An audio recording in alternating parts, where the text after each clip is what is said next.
அதுக்கு தகுந்த வகையில் இந்த ஜாதகனுக்கு எல்லா வகையான சௌக்கியங்களையும் சந்தோஷங்களையும் சொத்துக்களையும் செல்வங்களையும் கொடுப்பாரு அப்படின்னு அர்த்தம். பேணவே சௌக்கியங்கள் உண்டாம்பாது. பெரிதான லட்சுமியும் பின்தொடர்வார். பெரிதான லட்சுமி செல்வத்தை வாரி வழங்குவதில் முதன்மை தெய்வமாக வர்ணிக்கப்படுறது மகாலட்சுமி தான். அதனால தான் மகாலட்சுமியை குறிப்பிடுற போது பெரிதான லட்சுமின்னு குறிப்பிடுறார். பின்தொடர்வார்.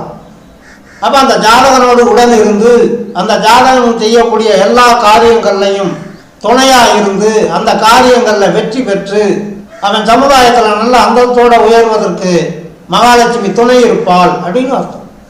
பெரிதான லட்சுமியும் பின்தொடர்வாள். தோணவே சோபனமும் யோகம் உண்டாம். 4வது அடியில் சோபனம் அப்படின்னா சுக சௌக்கியங்கள்.